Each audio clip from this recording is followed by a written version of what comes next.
Story 1, I'm a typical 24-year-old loser, and I'll admit, I'm not very proud of where I've ended up in life. I didn't go to college, have a career, or start a family like many of my friends. Instead, I graduated high school and then spent a couple years bouncing from job to job, smoking weed, and playing video games while the world around me moved on. I have a few good friends, but they're all online, and even though we're close, sometimes I feel lonely. My job is cleaning houses. It wasn't my dream, but what can you do? My job as a maid for a real estate company provided some income, and while there was nothing special about what I was doing, I was still solving problems. It was my life.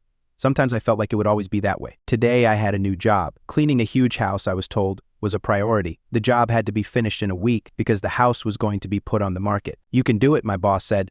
I couldn't say no. It was a normal day. I stopped by work, picked up a van with cleaning supplies, and drove to the area. When I pulled up to the house, I felt a little awkward. I was used to more modest houses, and this one looked elegant. It was a really big house, 3 stories high, with huge windows and a roof like an old mansion's. Something was wrong with the place. It seemed minor, but I couldn't shake it. I'm sure my boss didn't have much information about it. Apparently no one wanted to clean it. Maybe there really was something strange here? I got out of the van, stretched, and looked at the house. I was kind of in awe at how gigantic it was. It looked completely untouched. You could always find traces of past disorder in places like this: dirt, dust, odors, but there was none of that here. It was so perfect that I thought maybe someone had taken care of it before me. Strange. I grabbed my cart with cleaning supplies and headed toward the house. Before I could get to the door, the strap on the cart broke, and my finger cut itself on the sharp edge. I yelped and looked at my hand. Nothing serious, but unpleasant. Small cuts are common in this job. I covered my finger with a glove and kept going. Opening the door was unpleasant. Somehow the door didn't open on its own. It creaked a little. I still couldn't figure out what was wrong. As I walked in, the foyer of the house opened up before me, and I couldn't help but freeze. Everything was so magnificent that I felt myself, almost without realizing it, admiring it. At home, I was accustomed to the constant disorder: old wallpaper, torn carpets, invisible traces of previous tenants. But here it was different. The tiled floor gleamed, and the carved wooden stairs leading to the upper floors looked not just luxurious, but noble. I left the cart by the door and walked inside, looking around the place. It was too quiet, too empty. To be honest, at that moment I felt a little uneasy. It felt like I was in some kind of castle, where both the walls and the floors embodied centuries of history. And all of this was alien and unfamiliar to me. The house seemed empty, but at the same time lived in. Empty in the sense that there was not a single personal item here, but lived in because there was order. I had work to do. I quickly made a plan of where I would start, and decided to explore the top floor first. There were too many rooms to do it quickly, but I was used to this amount of work. All the rooms would certainly require attention, especially because of their size. It was around noon when I finished getting my bearings, and I decided to take a short break to eat. There was still a strange feeling in my head that something was wrong here, but I quickly tried to push it away. I thought maybe I just needed to focus on the work better. As I ate my lunch, I thought that maybe this place wasn't so bad. It certainly needed some work, but it wasn't what I was used to. In my line of work, there were always houses in disrepair, dirty, with peeling wallpaper, broken doors, smelling bad. But this was different. There was no sign of dirt or neglect. I couldn't understand why no one had taken this house. It seemed like a perfect place to sell. It looked completely intact, as if it had been built yesterday. After finishing lunch, I went back and started working. I left the trolley downstairs, so I grabbed a couple of bags of cleaning supplies and went upstairs. On my way to the second bedroom, I checked the door to one of the rooms. It was closed. That was odd. I usually leave doors open when I'm done cleaning, but this one felt like it had been forced shut. I walked over and pushed the door. It creaked slightly. The room was like any other room in the house. Bookshelves, a furnished desk, and a window looking out onto the garden. But at one point it struck me that there was a noticeable mark on the wall, as if a large painting had recently been removed. That was odd, because I clearly remembered that there had once been a cabinet there. But how? It was one of those little things that stuck in my mind, but as I stood there looking at the room, it seemed to me that I shouldn't linger here. I decided to continue cleaning. Everything went on normally until I reached the bedroom on the top floor. I started working there, but I felt that something was wrong. I couldn't quite put my finger on it, but there was something missing from the usual in this house. Maybe it was the noises behind the walls, or the shadows that weren't moving the way they should have. But I knew I had to keep working or I wouldn't be able to finish. That's when the first incident happened that I couldn't explain. I put the vacuum down and turned to get a rag, but when I came back I noticed that the door was closed. I was sure I had left it open. I went back to work, feeling like I needed to get rid of all these disturbing thoughts. All these little oddities that had started to accumulate in my head were making it difficult for me to concentrate. I decided to just get on with it. I needed to do my job and finish it. Who knows what was in that house? It was probably just a figment of my imagination. Yes, it was an old house, but nothing criminal. With each step I moved forward, trying to ignore the feeling of unease. The bedrooms were spacious, with high ceilings adorned with antique chandeliers. The walls, covered in expensive fabrics, created a feeling of coziness but also a little mysterious. Such places always felt a little gloomy. I continued cleaning, but it seemed as if with each step everything became stranger. As I entered the large living room on the second floor, the air seemed a little heavier. It wasn't the smell of dust that usually lingers in old houses. No, there was a strange smell that I couldn't immediately place. It wasn't unpleasant, but it was specific enough to be uncomfortable. I looked up and noticed that there were old paintings hanging on the walls that would be perfect for a museum, not a house that was about to be sold. Suddenly, I felt as if someone was looking at me, not from the outside but from the inside. Damn my thoughts. This isn't a movie. It's just an old house and nothing more. I turned off the vacuum cleaner to calm down a bit and decided to leave the room. As I approached the door, I felt the strange sensation again, as if something was wrong. I froze for a second, looking at the door handle, and at that moment it seemed to me that the door creaked slightly, although I did not move it. I shook my head and opened the door. Nothing out of the ordinary, just another room, and I quickly returned to my work. But as soon as I did so, the strange feeling came over me again. Perhaps it was because this house reminded me so much of one of the ones my uncle once lived in. Old houses always had that feeling for me, but something was different here. I moved further through the house, going floor by floor. At some point, it became really strange. I began to feel pressure in my head, and all my thoughts began to blur. I felt that this was not just an ordinary house, but a place where strange things were happening. But what exactly? I could not explain. When I approached the stairs to go down to the first floor, I suddenly noticed that the whole house seemed to have become silent. Before, there were sounds, noise from the street, but now I could not even hear the raindrops outside the window. It was as if I found myself in some kind of vacuum, in an empty space, cut off from the real world. I was standing on the stairs, trying to figure out what was going on, when out of the corner of my eye, I noticed something strange at the end of the hallway. Far away, almost in the darkest part of the house. A shadow? No, I definitely saw a figure standing there. It was strange because the room had been empty when I first walked in. I froze. What was it? I couldn't figure it out. It couldn't just be my eyes, and I decided they'd be. I was just not okay. But the figure didn't move. It just stood there, almost invisible in the darkness, at the edge of the light. My hand reached for the railing, and I started to go down. But as soon as I stepped onto the first step, I felt like I shouldn't move. I stopped, and at that moment I realized that the shadow had started to move. It was moving slowly down the hallway, as if it was approaching me. I froze, clutching the railing, unable to move. What was that? Why was I so nervous? It could have just been a trick of the light or shadow, but I was still overcome with fear. Then, with an almost irresistible force, I turned and ran back to the living room, trying not to think about what I had seen. I didn't even know what I expected of myself at that moment. I just needed to get back to my work, undistracted, as if nothing had happened. When I returned to the living room and closed the door behind me, I momentarily lost my concentration. Everything that was happening ceased to be real for a second, and my thoughts became confused. Somehow, I quickly stopped understanding what was happening around me. I felt that strange smell again, and everything suddenly became so quiet. But at that moment I heard footsteps, light, almost inaudible. I froze. Was there really someone in the house? With difficulty I moved my gaze around the room. There was no one. The footsteps stopped as suddenly as they began. This was too much. I decided to leave this place quickly. I could not stay here any longer. I wasn't prepared for what happened when I decided to leave the house. But when I took a step toward the door and turned to look at the room, everything seemed different. There was a strange feeling in the air, and I felt something heavy tighten in my chest, as if the space around me had become denser. Maybe it was just the nerves of working in this empty, old house for so long, but I couldn't shake the feeling that something was wrong. Maybe it was those nightly thoughts of home. Maybe I just thought too much about the strange figure I had seen before. But I couldn't forget her, the way she stood there in the shadows, completely still. It all seemed wrong. I slowly moved back toward the exit, but something held me in place. I knew I had to leave, but my legs didn't seem to obey me. They kept moving, but with each step I took, I felt as if everything around me was becoming stranger. The shadows in the corners of the room were starting to seem more distinct, even slightly menacing. I thought they were starting to move, but I couldn't tell. Either way, I couldn't stay here any longer. I looked at my phone to see how much time had passed. It turned out to be almost 2 hours. I looked around, but nothing had changed.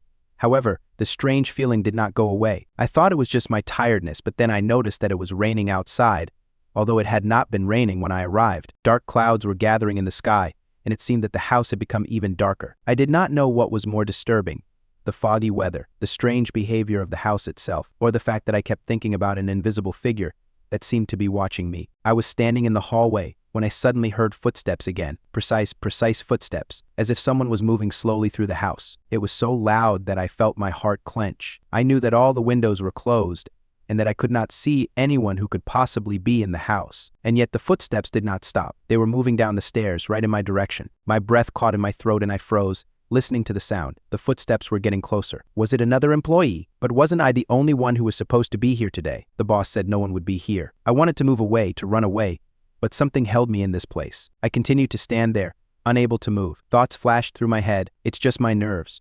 Just tiredness. Nothing special. But the footsteps continued to approach. And then, when they were almost at my place, I noticed that the door to the very room where I had seen the shadow earlier was slightly open. I didn't remember opening it, and I certainly didn't remember anyone doing it. I felt goosebumps running across my skin. I couldn't allow myself to check what was there. But still, I couldn't just leave without finding out what was going on. I walked up to the door, on the verge of panic, and quietly opened it. It was dark inside, and only the faint light from outside illuminated the outlines of the furniture. I walked in cautiously, but something immediately caught my eye. It was something strange that I couldn't understand. It was an old chair standing in the corner, and right on it was something like a shadow. No, it wasn't just a shadow, it was something else that I couldn't explain. I came closer, trying to peer into this strange object, and at that moment I felt a coldness rush into the room. I shuddered in surprise. For a second I even thought that I might lose consciousness. I took a step back, but something in the room caught my attention. Under the chair, on the floor, there were a couple of marks, as if someone was pulling something. These marks led straight to the door, which was closed, but not as I had left it. It was slightly open. My legs felt paralyzed. I didn't know what to do. It seemed like I stood there for an eternity, waiting for something incredible to happen. But nothing happened, only the sounds of the rain, which grew louder. And then I heard it, a noise outside. Not the sound of rain, but something else. I turned away from the door and ran down the stairs, not thinking about anything, just to get out of this house. But when I got to the front door, something happened. The door that had been open was now closed. I yanked it toward me, but it wouldn't budge. I could feel my heart pounding in my chest, and my breathing was getting heavy. Then I turned and looked around the room, and at that moment I realized that the house was not empty. When I realized that the door wouldn't open, the first thing that came to mind was to run through the window. But that was stupid. The windows were too high and the walls were too massive. There was no choice but to look for another exit. I looked around. In this room, as in the others, there was a strange semi-darkness, and I felt that this house was literally squeezing me in its iron embrace. I had neither the time nor the energy to think about what was happening in this place. I just knew that I had to get out. I moved towards the other exit. In the corner, next to the stairs, there was a small door hidden behind a shelf of books. I couldn't remember if I'd noticed it before, but at that moment I couldn't resist the temptation. I walked up to the shelf and pulled on its edge. The book seemed to be fixed in place, but I applied enough force and the shelf slid to the side. Behind it was a small door, very similar to an old pantry. I didn't know why I decided to go in there so easily, but everything in this house seemed so strange that I couldn't help but try. When I opened the door, a chill hit me. Almost physical. It was such a sudden change that I couldn't help but close my eyes, expecting to have to get used to it. There was nothing but semi-darkness inside, but it felt like someone was nearby. I took a step forward, but immediately realized that I shouldn't have come in here. There were several boxes inside covered in dust and a thin film of cobwebs hanging in the corners. All of this indicated that the room had not been used for a long time. I couldn't understand what brought me here, but I couldn't shake the feeling that something was happening. I turned around to go back, but the door slammed behind me. Not hard, but as if it had been closed unintentionally. I felt anxiety wash over me. My heart started beating faster. I went to the door, but it didn't open. I pulled the handle, but the door seemed welded shut. My fingers slid over the cold metal, and I tried to open it again. No sign of any mechanism that would open the door. It was strange, too strange. The nervousness began to turn into panic. I tried to open the door again, but my efforts were in vain. I turned around, but now it seemed to me that the room had changed. New shadows had appeared. I had not seen them before. The usual shelves with boxes now seemed to be arranged in a kind of labyrinth, and if you looked at them from a certain point of view, they resembled human figures. I could not understand it. Maybe it was just my eyes playing with me, but the more I tried to look at these shadows, the more it seemed to me that someone was watching me. I heard footsteps, very quiet but definite, as if someone was moving nearby. I froze, listening. No one was visible, but I felt the silence surround me. The room was cold, but it was not just cold, it was icy cold, as if the air itself was becoming heavy and pressing on my chest. My gaze still could not tear itself away from these shadows, which were now moving, as if they were not part of this world.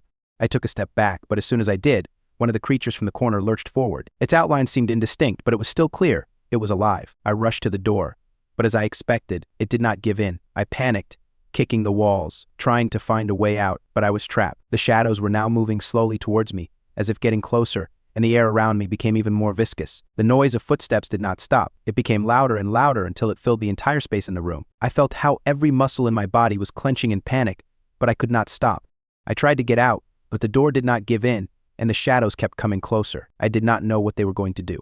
I could not understand it. I turned around abruptly and started running along the walls, hoping to find some kind of exit. But the more I moved, the more these strange creatures, these shadows, surrounded me. I felt their gaze, their presence, as if they were part of the wall, part of the room itself. It was all out of this world. I was afraid that I was about to be swallowed up by this darkness that had already filled the space I found myself in. And then, when I had almost given up hope, the door opened. It was like a miracle. I burst out of the room, but when I turned around, I could no longer see the shadows or the monsters. Everything was quiet. I stood in the dark corridor, momentarily forgetting what was happening. What was that? All I knew was that I couldn't stay in this house for another minute. I had to get out, and without looking back, I ran to the exit. With every step I took, I felt this house receding further and further behind me. But I knew that I would return. I woke up in a cold sweat. The first rays of dawn only increased the feeling of anxiety.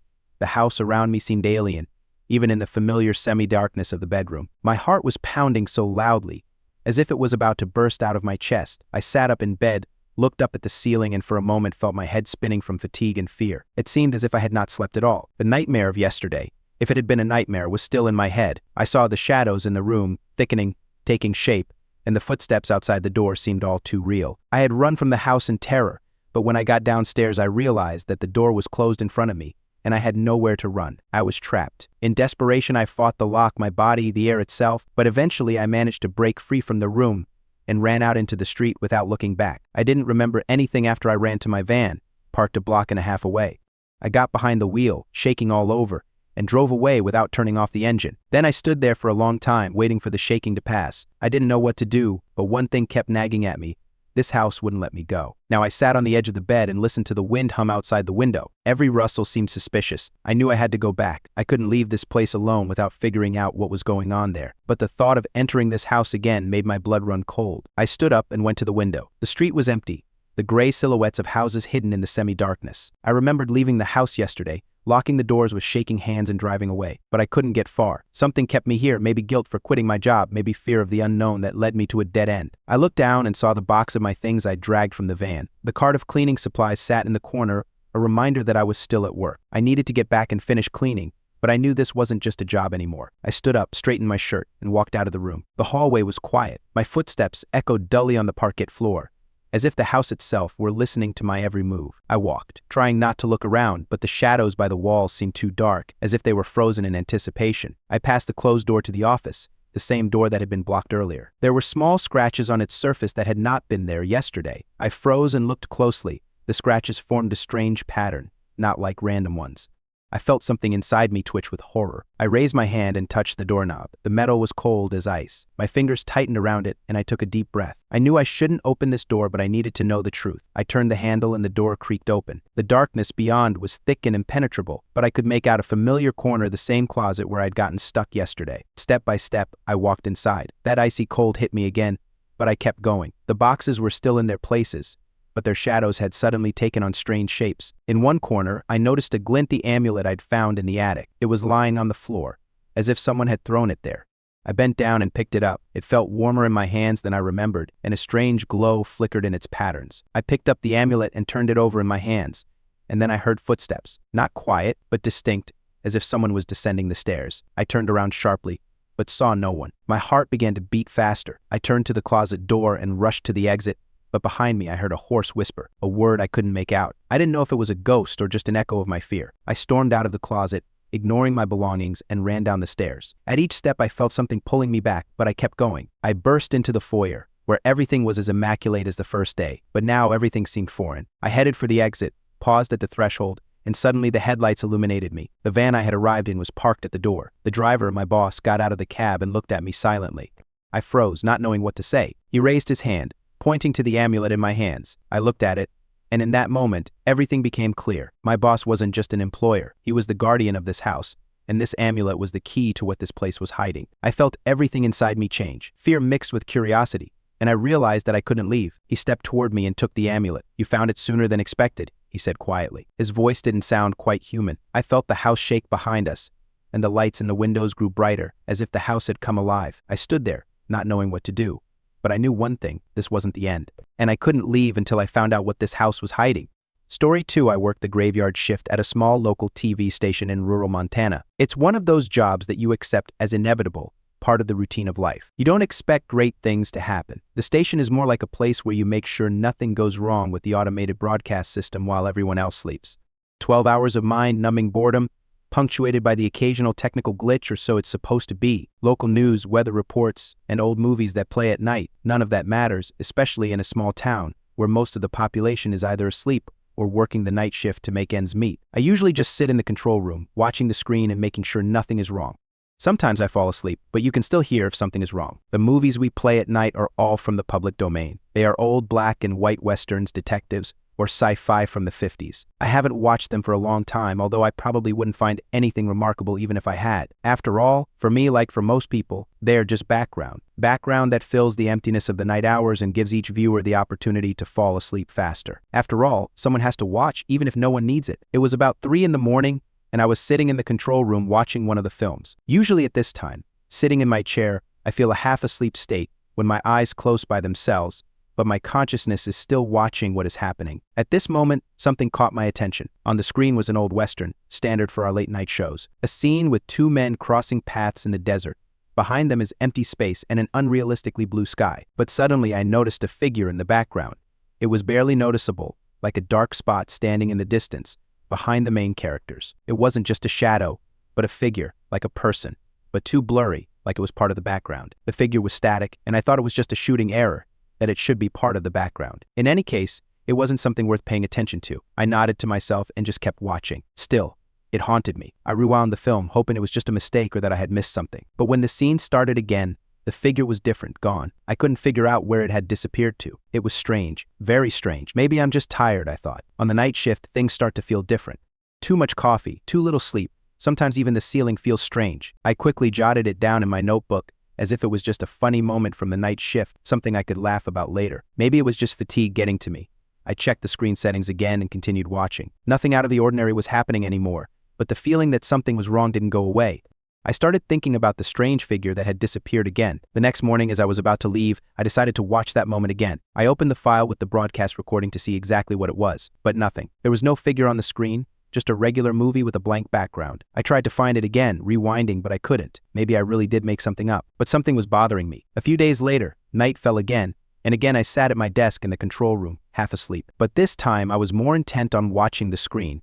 We were showing an old noir, a film about a detective investigating a mysterious murder. I didn't expect anything interesting to happen, but perhaps at that moment I wanted to see something that would confirm my suspicions. The film was going on, and everything seemed normal. The scene where the woman sits by the window and reads a monologue seemed completely familiar to me. However, when she looked up, I noticed it, a face. It was a face that appeared in the window, that looked into the room. The face was pale, and its eyes were empty. All this happened for a moment, barely noticeable, before the camera changed angle and the face disappeared. But this time I was definitely not mistaken. I jumped up, feeling my heart beat faster. I immediately rewound the tape, hoping to find that face again. But like last time, I saw nothing. Strange, very strange. Maybe it was my fatigue. Maybe I just stared at the dark windows of the monitor so much that I began to see things that weren't there. But at that moment, I knew something was wrong. Something about the air, about these old films we were showing. This was no mere coincidence. I began to feel nervousness running through me, and even though I tried to calm myself down, some inner voice kept telling me that I shouldn't ignore this. Third time is no longer a coincidence. Thus began my struggle with what I could not explain, what I could not understand. A week had passed since the strange incident with the figure in the background. I tried to ignore it because something told me that all this was just the fruits of fatigue, but I could no longer just sit and ignore what was happening. My work at the TV station had long been a part of my life, and I had learned to clearly distinguish between the usual state, when everything was going smoothly, and the strange moments when something began to go wrong. And now, with each passing day, I was more and more convinced that strange things were happening on the air that should not have happened. Every day, as I watched the next nightly broadcast, I found myself thinking more and more often that something had changed in these old films we were showing. They were simple westerns, noirs, black and white films with ordinary shots that we had been showing for years, but each time they all became more strange. I didn't know how to explain it. The figures on the screen began to look different, their movements too sharp. Static elements began to become less clear, as if they were being distorted, caught at unusual moments. It was so obvious that, at some point, I could no longer simply attribute it to my fatigue or to some other external factors. One night, at 3 a.m., we were broadcasting a film noir. It was a scene where the main character, a female figure, was standing by a window, talking to someone in a room, and it was pretty empty around her. In this shot, I noticed something strange. In the window, where there had been no one before, a silhouette suddenly appeared. It was a person, or something like a person, standing in the shadows and clearly looking towards the camera. At the time of its appearance, the silhouette was indistinct, but as soon as the camera moved a little, the silhouette became more visible. There was something in its movement that made me seriously wonder. I rewound the film to see it again, and again, like last time, This silhouette was not there. I checked all the settings and replayed the footage again. Nothing. But I definitely saw it. I felt like it wasn't just my imagination. I looked up again and watched the screen closely. Each day, these anomalies became more and more persistent, and now I knew for sure that something was going on. Maybe it was a camera malfunction or a data transmission glitch. But the oddities I was encountering were starting to be too obvious. First, there were flickering silhouettes, then image distortions, and now these strange figures in the background were starting to appear in the most inappropriate places, as if something was trying to break out of this old film, pulling out elements that shouldn't have appeared. I started recording on my phone, capturing the strange moments. At first, it was just the phone recordings, just so I could have proof later if anyone decided not to believe me. But when I looked through them,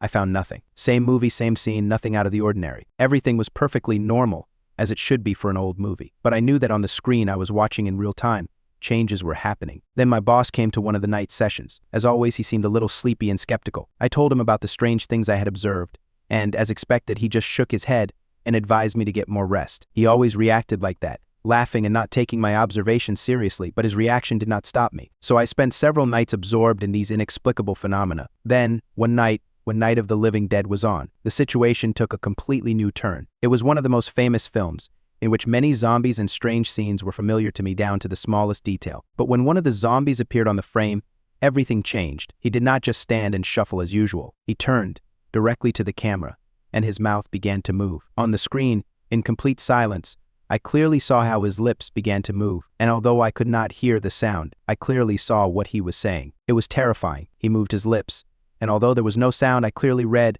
"We see that you are watching." My hand started shaking. I couldn't believe what I was seeing. The question was ringing in my head. What was that? I immediately grabbed my phone, started recording a video, but when I reviewed it, I didn't find anything strange in the recording. The zombie was just mindlessly shuffling around again as expected, but I saw what happened on the screen. I tried to tell my boss about it, but he just laughed and said it was night shift paranoia. Maybe he was right. I was tired. I had missed a few hours of sleep, and maybe that was what was causing the weird thoughts. Maybe they were just hallucinations. But then I thought, maybe I was missing something, and that was why I was seeing things that weren't there. But one thing still bothered me. It was the feeling that something was wrong with the broadcast, that someone was watching us. And then I decided to take another step, to record my observations on a more serious level. A few days had passed since the strange zombie incident, and I was becoming increasingly convinced that something was wrong with what was happening on the screen. I could no longer attribute it to fatigue, jokes, or random system glitches. These anomalies were becoming more frequent and obvious. I had a feeling that something was intercepting our signal,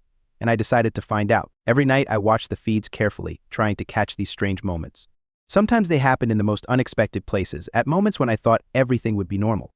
Sometimes they appeared during the quietest moments of the film, as if prompting me to think that someone or something was watching us. These figures in the background, the distortions of faces, the eyes that looked straight into the camera, all of it looked like something that shouldn't be on a normal feed. I knew that if there was something changing our signal, I would have to find a way to prove it. And if I could prove it, maybe I could stop this before it got any worse. In the end, I decided to take extreme measures. If I was seeing anomalies in the regular broadcast, what if I could match our internal signal to what was being broadcast? That might be the key to figuring out what was going on. I set up a second monitor in the control room that was connected directly to our antenna. This meant that I could now watch the feed as it came directly through our broadcast system, bypassing everything that happened between the station and the airwaves. I hoped that this would give me a clear picture of what was happening with the feeds. That night, when the new show started, I was watching two screens closely. One was showing the regular over-the-air signal, and the other was showing a clean signal coming through the antenna. It was a long western that we had shown hundreds of times. And then, on the screen that was connected directly to the antenna, something strange started to happen. Everything looked the same as usual, calm scenes, characters in the background, but on the screen that was connected to our broadcast system, everything was happening.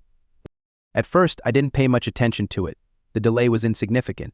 Only a couple of seconds. But soon I noticed that the scenes began to move differently. It was as if the film was slightly out of sync. Some frames were slow, while others moved too fast, as if something was interfering with the normal flow of events. In the background, characters that were supposed to be standing still or moving according to a pre-scripted pattern began to move completely differently. They did not move in the order they were supposed to.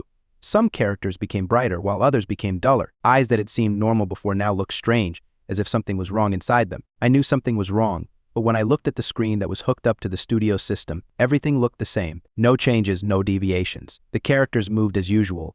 The scenes were in place, and the movie played in the order it should have. But on the screen hooked up to the antenna, everything was different. As I continued to watch, the differences only became more apparent. Then it happened. In one of the shots, when the main character was standing next to another character, something disappeared. It was one of those moments where you had to see what was happening. On one screen, the character was standing next to someone. On another screen, the character disappeared, leaving an empty space. I rewound the footage to make sure I hadn't made a mistake, but on the second screen, it was exactly the same. The character just disappeared. He didn't walk out of frame, he just disappeared. My gaze darted to the other screen, and I noticed something different had happened. The clock on the wall, which should have been showing the normal time in the movie, had started moving backwards. It was like a nightmare, time moving sideways against all logic. I tried to figure out what was happening, and I couldn't find an explanation. The signal on the screen wasn't just wrong, it was unnatural, as if something else had invaded our world through the screen. I started recording all of this on my phone. I took photos to document the differences between the two screens. At first, they were just small deviations that could be chalked up to a hardware issue, but now it was something much bigger. Characters that weren't moving right, backgrounds that changed, objects that disappeared, faces that were distorted. I was trying to document all of this to find answers. I knew I would have to tell management about this, but deep down I knew they wouldn't believe me. I couldn't explain how or why this was happening. All I knew for sure was that something was happening to the feed, and it was getting weirder. I continued to record, to capture every moment, and to search for an explanation, but fear was growing inside me. I couldn't understand who or what was interfering with our broadcasts, and what's worse, I began to realize that this interference was not limited to television screens. Another night passed, and I continued to monitor the two screens, trying to figure out what was happening with the broadcast. My actions became more determined. I no longer simply watched the broadcasts, I studied them, looking for any anomalies that could explain everything that was happening. But each time it became clearer that there was actually something more going on than just a system glitch or a technical error. On the screen connected to the antenna, everything looked strange, as on previous nights.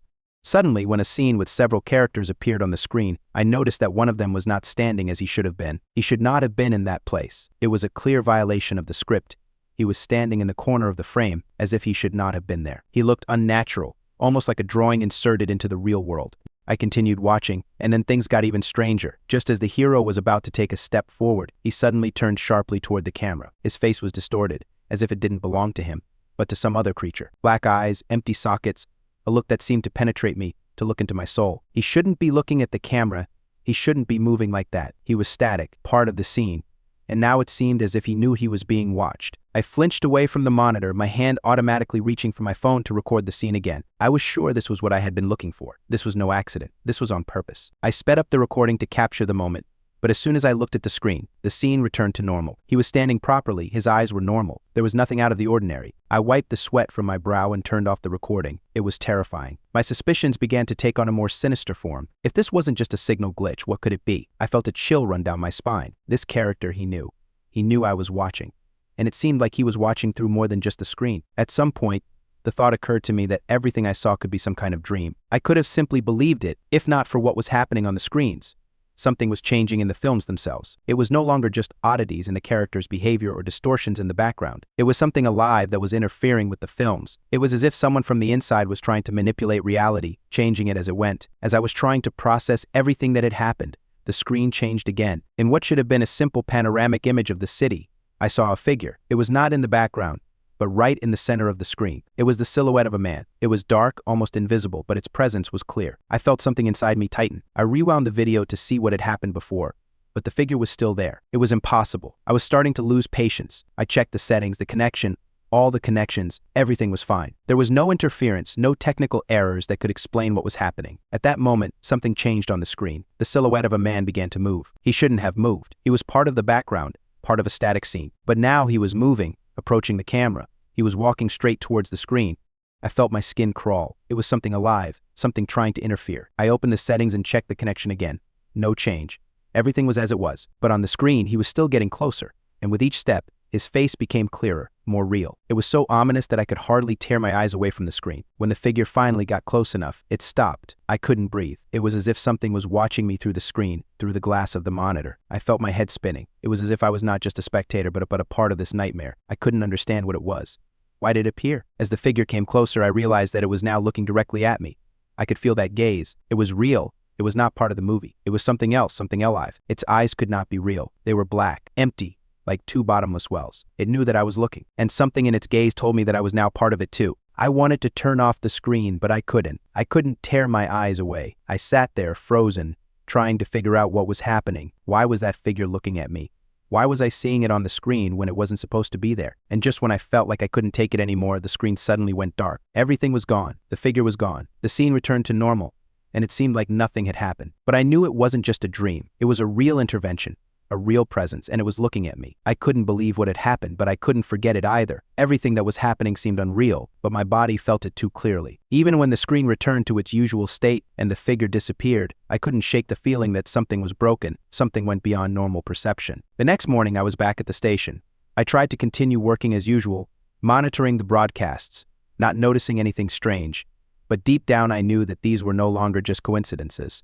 Something was wrong, and I was too close to solving it to simply continue my routine work. My eyes were constantly glued to the screen, and my thoughts wandered, searching for an answer to what was happening. Why was I the only one seeing these things?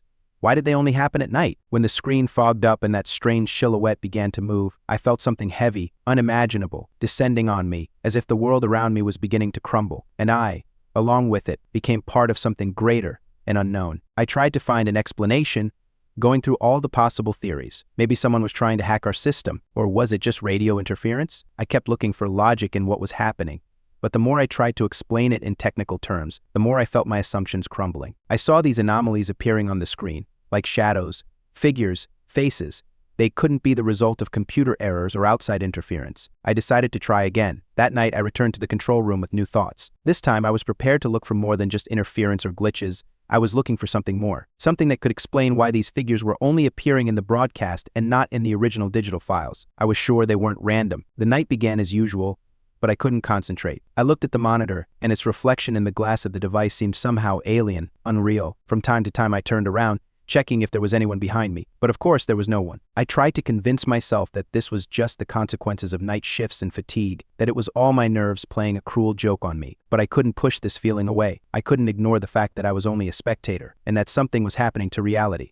By the time 3 a.m. rolled around, I was ready for another movie, and as usual, it started with a monotonous black and white image. I barely paid attention to the plot, knowing that it didn't matter. All that mattered was watching what was going to happen on the screen. What would I see? What deviation from the norm would appear this time? The film continued, and the familiar scene appeared on the screen again, the characters in the desert, with the mountains in the background. And suddenly, as on previous nights, I noticed movement in the background. It was the same as last time. Only now, when I looked more closely, I realized that it was not just a person, but something much stranger. The creature I saw was darker than the background, almost blending in with its surroundings, but its shape was clearly visible. It moved slowly, as if waiting for the moment to pass into the frame. It should not be there. It was disrupting the frame. I tried to rewind, but this moment was as continuous as the previous ones. I clenched my teeth, trying to concentrate. I recorded it again on my phone, but this time when I tried to watch the recording, there was nothing on the screen.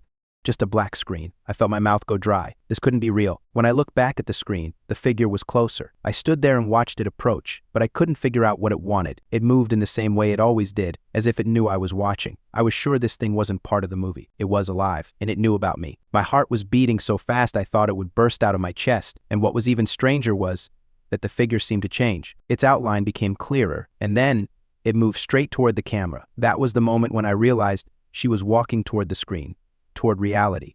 She was getting closer, and then she did something that threw me off. She tilted her head, as if she were examining me, as if she could see me through the screen. I didn't know what to do. I pressed record again, but it wasn't enough. My heart was pounding like I was trapped in this world. And then the screen went blank. I was left alone with only the feeling that something was gone. But where? And why did I now feel like something was lurking around every corner of this empty, cold room? I didn't know what to do, and this question haunted me for a long time. Each night became more and more sleepless. I sat behind the screen again, watching the broadcast again, but now not only for the sake of work. I was obsessed with it. There was a feeling that something was hiding behind the screen, and I could not understand what exactly. These nights became more and more difficult each time, and although I knew perfectly well that what was happening was not just an illusion, it still seemed to me that I had become part of some big and terrible experiment. And so it went on for several nights in a row.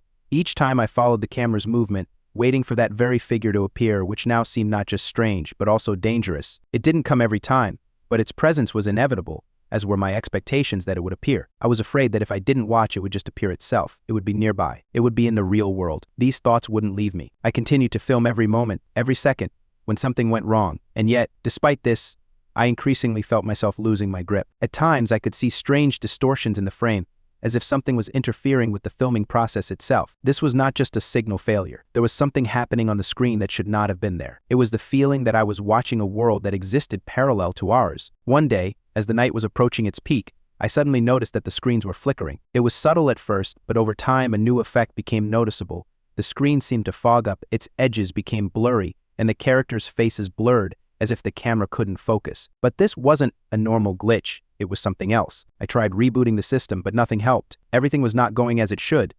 Strange symbols appeared on the screen, and instead of the usual movie images, I began to see fragments that could not belong to any movie. I tried to find logs, sort through information, but I could not find the slightest trace of what was happening. Then, when I looked back at the screen, I saw it, a figure. It stood in the background, hidden in the shadows. It was the same shadow, the same shape I had seen before, but now it was different. It was closer, and it was moving.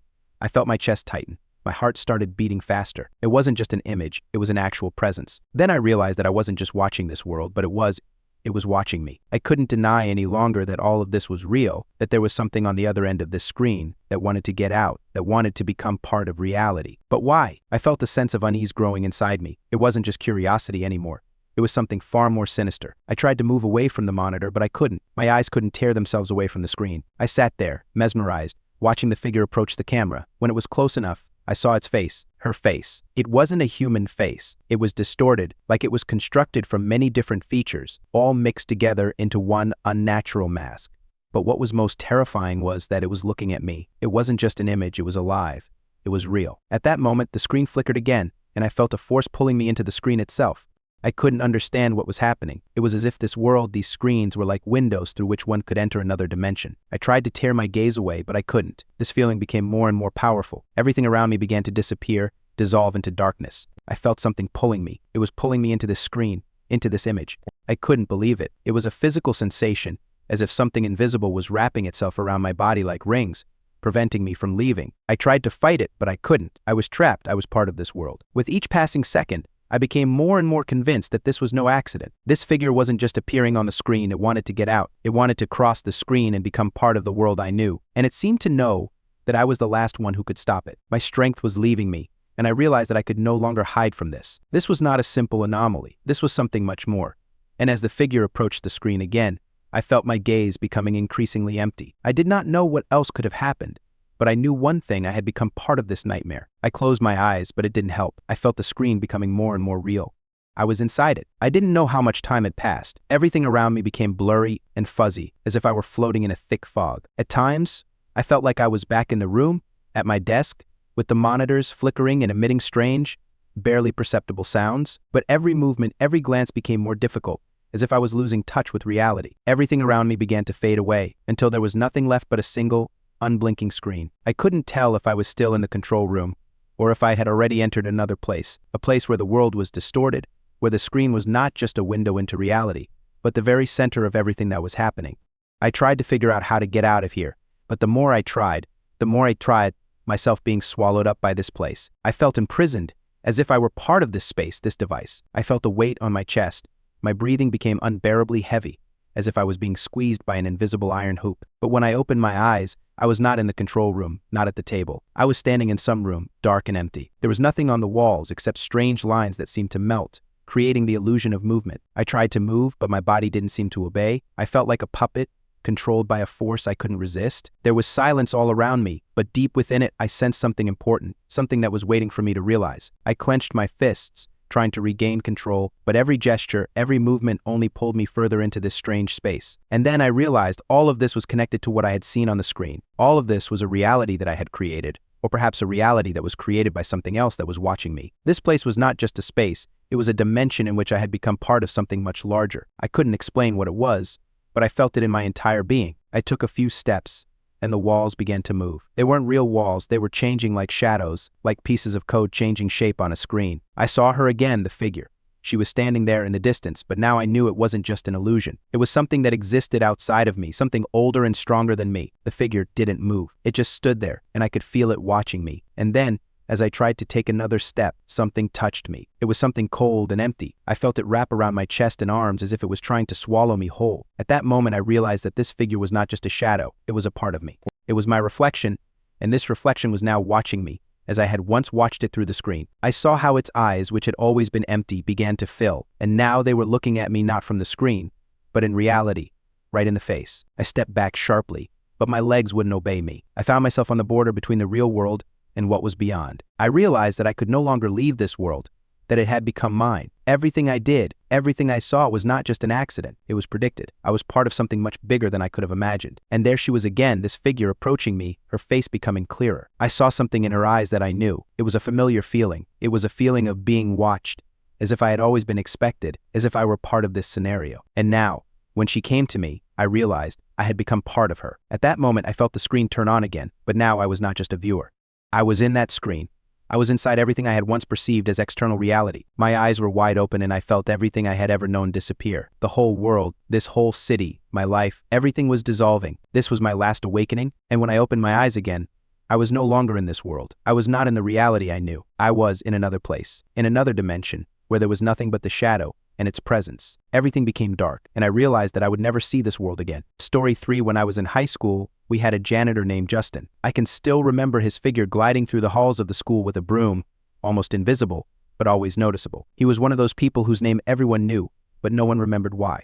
Justin was not an exceptional person. His job was to keep the hallways, the restrooms, the gym, and other places that no one liked to clean. But there was one aspect that set him apart from the others. Justin had an extraordinary ability to imitate sounds. His ability to imitate any sound was truly strange. It wasn't like an echo, where someone repeats a word or phrase after you. No, Justin could accurately reproduce any sound he heard. The scratch of a marker, the ticking of a clock, the creaking of an old door, all of these could be reproduced with such precision that it would be difficult to distinguish whether it was a real sound or an imitation.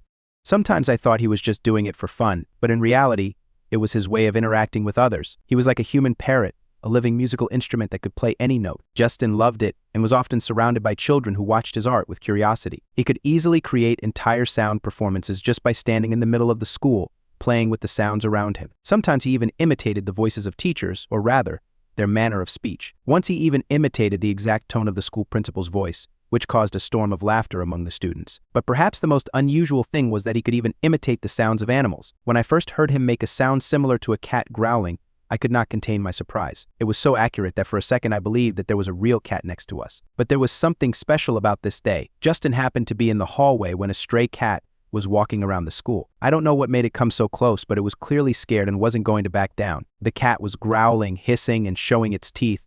The moment I and the other students started watching, Justin, as always, joined in. He took a step forward and crouched down, as if he was going to be part of this strange performance. At that moment, his body began to move, as if he was one with the cat, and then there was a sound that no one could have expected. He began to imitate the cat's growl. It wasn't just an imitation, it was more. He imitated the sound so perfectly that the cat seemed to sense his presence and immediately began to defend itself. The hissing it made was so bright and loud that several students recoiled in fear. But Justin didn't stop. He continued to do everything a cat could do.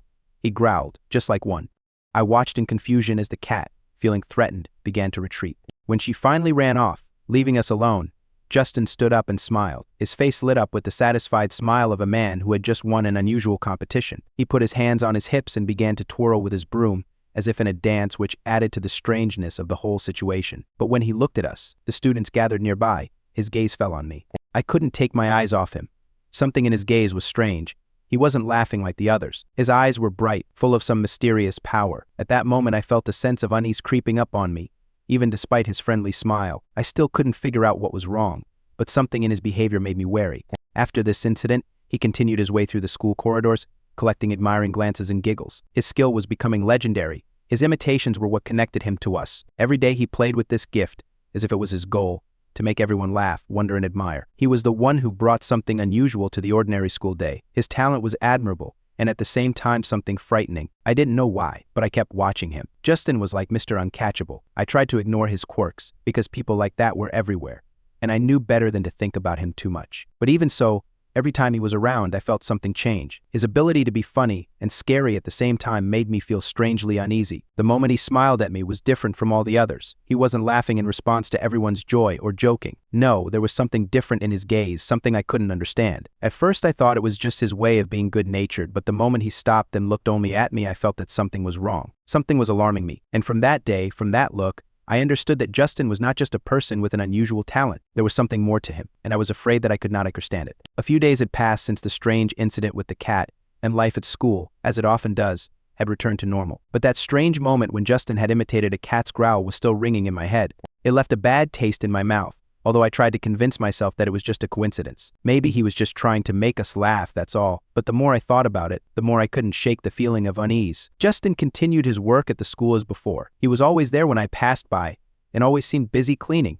Sometimes I would catch him standing by the wall with a broom, listening with interest to the students' conversations, and sometimes his gaze would rest on one of us.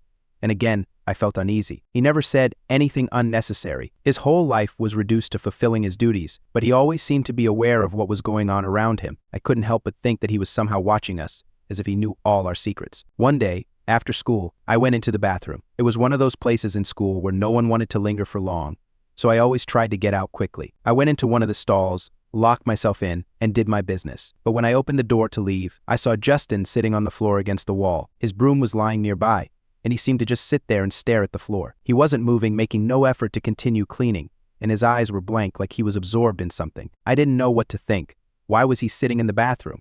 It was so weird. I tried to go around him to get out, but suddenly I heard a sound. It was something familiar, something I had heard before, the sound of urination. I stopped, looking around, confused. But there was no one in the toilet except me and Justin. I started looking at him, trying to figure out what was going on. The sound kept coming, and at some point I realized that it was him. He was imitating the sound of urine coming from his body. I couldn't believe my ears. It was so strange that I didn't know how to react. I hurried out of the bathroom, not knowing what to think. My brain refused to take what had happened seriously. But on the way home, while I was still thinking about Justin and his strange behavior, I decided to tell one of the teachers. I couldn't ignore it. This wasn't just a strange behavior, but something much bigger, something that violated the boundaries of what is considered normal. I hoped that someone adult could explain why Justin was acting like this. Maybe he had problems. Maybe it was just some strange habit. The teacher talked to him about it, and everything seemed to go back to normal. Justin didn't avoid people or become more withdrawn, but I found myself increasingly aware that his presence at school was becoming more sinister. I couldn't get the idea of his strange behavior out of my head. Even when I tried to focus on my studies or my friends, his face, his gaze, that strange moment when he imitated my voice in class, all of it wouldn't leave me. One night, I returned home again late. My mind was still filled with thoughts of Justin and his strange behavior. I tried not to think about it, trying to get my evening going and spend time with my family. After dinner, I climbed into bed, tucked the covers under my chin, and tried to sleep. But just as I was starting to relax, something strange happened. There was a sound from under my bed. It was a bark, a soft, cautious bark like someone was trying to get my attention. I turned my head sharply and looked under the bed. I didn't have a dog. No one could be under my bed. But the sound was so real, so close that I couldn't figure out where it was coming from. I slowly got out of bed and walked closer to the edge. I looked in, but saw nothing. I listened again. The barking came again. And then I saw him, Justin. He was sitting there, hidden in the shadows under my bed, like he was hiding there on purpose. I felt a shudder run through me. My thoughts instantly became jumbled. What was he doing here? Why was he hiding under my bed? I couldn't believe my eyes. My mind couldn't process what I was seeing. It was too weird, too scary, and all I could do was stand there and stare at him, unable to comprehend what was happening. He was there, in my home, in my most personal space, and I couldn't understand why. Ever since that horrible evening when I found Justin under my bed, I couldn't shake the feeling that something was wrong. I tried to rationalize it, to look for explanations, but every time I thought about what I had seen, a feeling of unease grew within me. He was not a normal person, and I was beginning to doubt that his behavior could be explained by anything normal. It was something more than just weird. The next morning, I walked to school with an unfamiliar sense of dread that would haunt me from that moment on. Every sound seemed suspicious, and as I walked through the empty hallways, I felt like someone was watching me. Maybe it was paranoia, but I began to realize that Justin could see far more than anyone else. It was as if he knew everything about people, their secrets, their weaknesses. He couldn't just imitate sounds, he knew how and when to use them to influence others. Everything was the same at school. He still cleaned, still walked the halls with a broom, and seemed almost indifferent to everything that was going on around him. But now I noticed that his behavior had become even stranger. He wasn't just cleaning, he was watching. His eyes often met mine, and every time I tried to look away, I felt his gaze penetrating me, as if he saw something I was trying to hide. His gaze wasn't just attentive, it was searching, as if he was searching for something I couldn't find in myself. One day, as I was walking down the hallway, I felt that strange feeling again. I turned my head and saw him, Justin, standing at the end of the hallway. His eyes were fixed on me, but when I looked at him, he immediately looked away. It was as if he was waiting for me to notice him, but didn't want me to know he was doing it. It was strange and scary at the same time. That evening, as I was walking home, I felt anxiety creeping up on me. This time, I didn't rush to bed right away. I sat on a chair and thought. My mind still couldn't wrap itself around what I'd experienced. Justin was weird, yes, but there was more to it. He wasn't just a janitor. He was something dangerous. Suddenly I heard something. It was the same sound I had heard that evening, a bark. Light, almost indistinct, but quite audible. I jumped up from my seat. It wasn't a cat growl. No, it was something else. It was like a repeat of the sound I had heard that night when Justin was under the bed. I went to the window and looked out into the darkness. I couldn't see anything, but I felt myself getting more and more uncomfortable. This feeling of emptiness, as if someone was there but didn't want to show themselves. Suddenly my phone buzzed, a message from an unknown number. My pulse quickened. I tried to calm down, but it was too late. It was not a number I had ever seen. I slowly opened the message. It was one word. Soon. I froze, trying to figure out what this meant. Who could have sent me this message? Why today? I tried to remember if I had any strange encounters or conversations recently, but nothing came to mind. I felt a lump of fear growing in my chest. I sat in complete silence, trying to reconstruct the events of the last few days. Was Justin somehow involved? Was this his warning? His way of reminding me that he was watching me? I couldn't sit in this house any longer. I took my bag and decided to go outside. I needed some fresh air to get rid of this feeling that wouldn't leave me. I walked down the street, trying not to think about what was happening, but all I could picture was Justin's face, his eyes, his strange behavior. And then, as if in response to my thoughts, I heard the same barking again. I quickly turned around. For a moment I thought I saw a figure in the shadow of a tree, but when I got closer, there was nothing, only an empty shadow and silence. Gritting my teeth, I continued on my way. But that strange sound did not leave me, and everything around me began to seem darkly tense. Every corner, every lamp, every sound in the darkness seemed to me a harbinger of something bad. When I got home, I didn't go straight to bed. I sat there listening to the silence. My hand reached for my phone, and I checked the message again. Nothing new, and yet it continued to torment me. As soon as I put the phone down, I noticed something was wrong. The room had gotten colder. I felt the hairs on the back of my neck stand up. It was the same cold I felt when Justin was around. I closed my eyes and tried to calm myself. Maybe it was just my nerves. Maybe I had just heard too many rumors and imagined this fear. But every memory, every look Justin gave me, every odd thing he did, led me to one thought. He was involved in all of this. Maybe I was wrong, but I knew one thing for sure: I couldn't remain in the dark any longer. The next day, as soon as I walked into school, I couldn't shake the feeling of unease. Everything felt strange, as if every movement in the hallway, every face I encountered, was part of something bigger, something I couldn't quite place.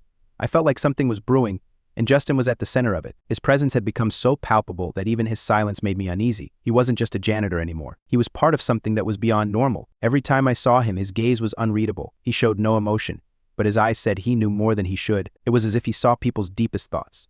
But most importantly, he saw me, and that was scary. Today I decided to take a different route to avoid him. I went through a different door of the school, hoping I could get past him. But as soon as I entered the classroom, I felt his gaze on me. It was almost tangible, as if his eyes were piercing me. I looked around and spotted him standing by the window. He wasn't looking at me, but I knew he could feel my presence. He always does. I spent most of the day trying to distract myself, to focus on my studies, but Justin was still on my mind. I tried to piece together what was going on.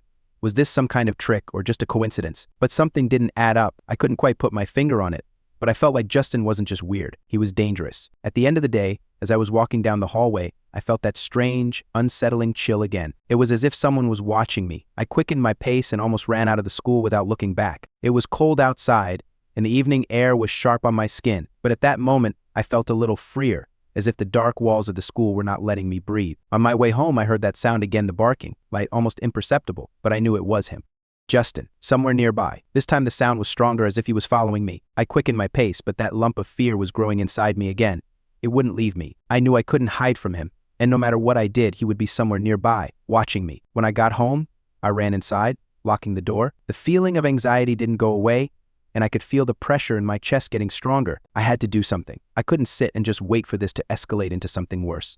I couldn't ignore what was happening. That night, as soon as I sat down to dinner, my phone vibrated again. It was a message from the same unfamiliar number. My eyes were fixed on the screen. I wanted to ignore it, but I couldn't. With each passing day, the number became more threatening. With each message, I felt more and more like someone was watching me on the other end of the line. This time, the message was longer than usual. You think you can run away? You won't leave until you realize I'm behind you. I'm always here. You can't hide. This is just the beginning. My heart sank in my chest, and I put the phone down as if it were burning me. Those words cut right to the bone. He was watching me. Justin was part of something that was beyond the ordinary.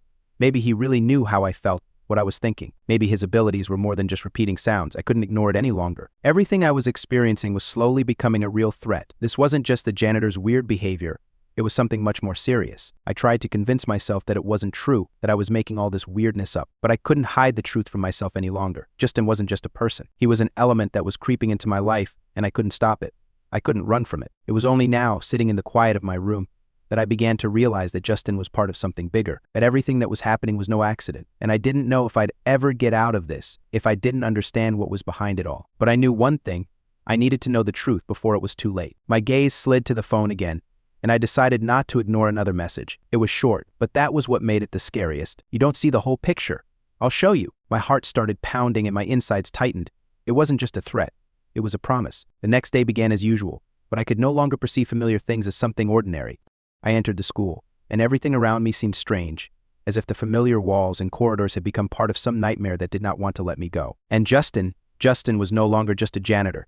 He had become a shadow that followed me everywhere. Wherever I went, his presence was palpable. I could not shake the feeling that he was nearby, watching my every step. With each passing day, his strange behavior became more and more intrusive. I could no longer simply ignore him. This time, when I entered the classroom, I saw him in the hallway. He was standing by the window, and his gaze was directed in my direction, although he did not move or make any signs of attention. He just stood there, staring and silent, and I could not tear my eyes away from him. Despite the fear that arose in me with each of his glances, I felt that he was still watching me, even if I turned away. That day I decided to take action. I could no longer just sit back and watch this strange man become a part of my life. I couldn't understand what was happening, but I knew one thing: I had to find out who he really was, and why his behavior was so strange and scary. I decided to talk to the teachers, try to get some information about Justin, his past. But as soon as I started asking, every look I got in response was full of confusion. Everyone said that he was just weird and nothing more.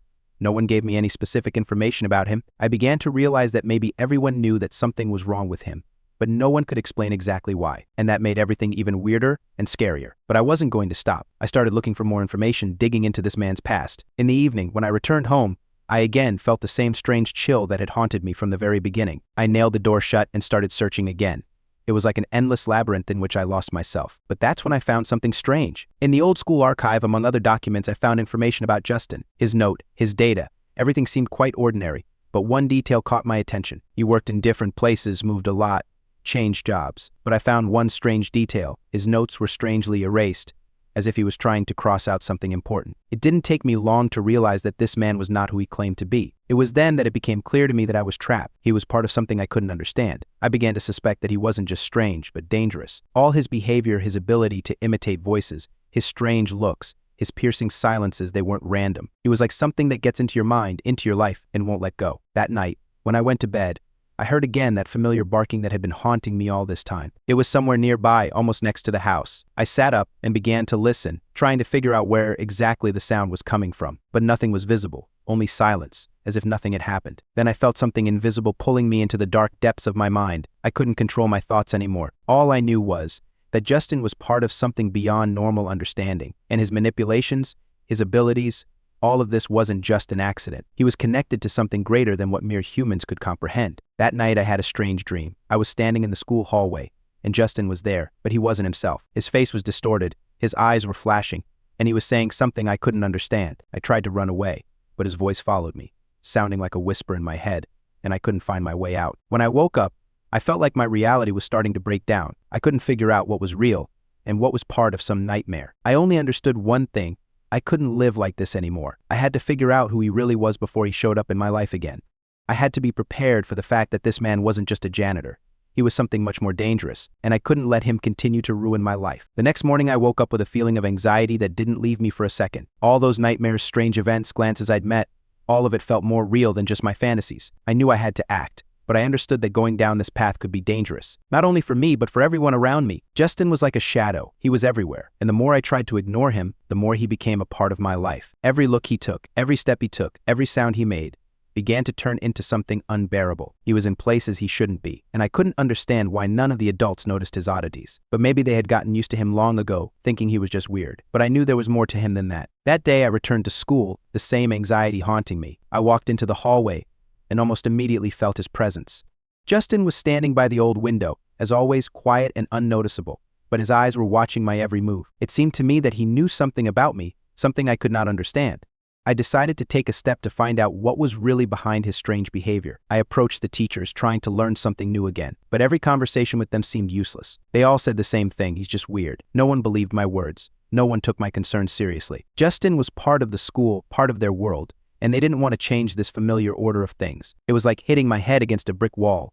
All my attempts to say that something was wrong fell apart, and this added even more despair to my heart. That same day, I decided to go back to the archive to look into his past again. I reread everything I could find, and soon noticed something I had missed before. His stays in other places, his changes of jobs, all of this seemed normal, but one of his jobs left me with an unpleasant feeling. It was a small private clinic where he had worked several years ago. I couldn't understand why this place was not included in his official documents, and it undermined my confidence that everything I knew about him was true. I started looking for the clinic. It wasn't far, just a few kilometers from the city, and when I got there, the building had been abandoned for a long time. The entrance was closed, and everything around looked as if time had frozen. I went to the back door and found it slightly open.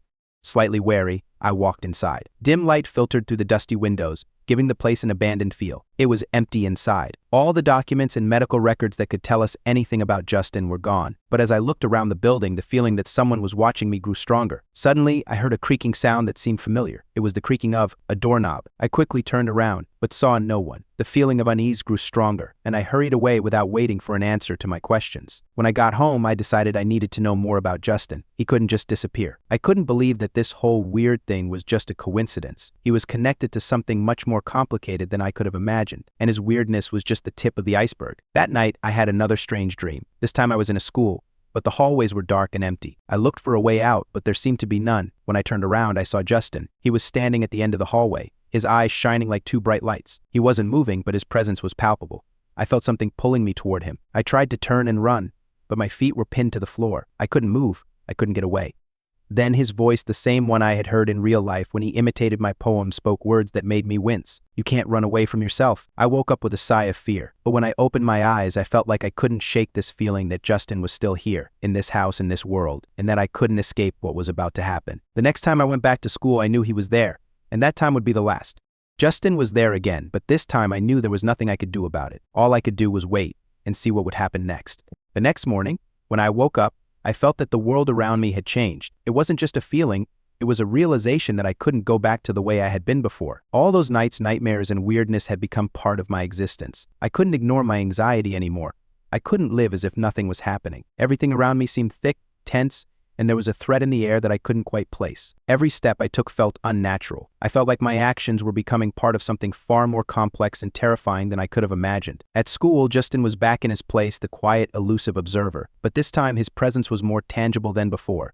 I couldn't just ignore it anymore. I couldn't imagine his behavior being random. It all seemed predetermined. When I approached the teachers, I was met with their puzzled looks again, as if they really didn't know what I was talking about. Everyone insisted that Justin was fine, that he was just a little weird, and that I shouldn't pay attention to him. But that wasn't enough for me. I had to know more. I had to understand what was behind his silence and cold gaze. I started looking for traces of his past. Everything I could find seemed out of context. On the outside, he seemed normal, nothing more than a weird janitor, but there was something hidden beneath that facade. He wasn't just another eccentric person. There was something more to his behavior. I couldn't take my eyes off that thought. My next move was drastic. I went back to the archives to look into his previous jobs. In the archives, I came across an old entry that said Justin had worked in a number of different places, but something didn't add up. One of his previous jobs wasn't listed in the official records, which immediately caught my attention. It was at the same abandoned clinic I'd seen earlier.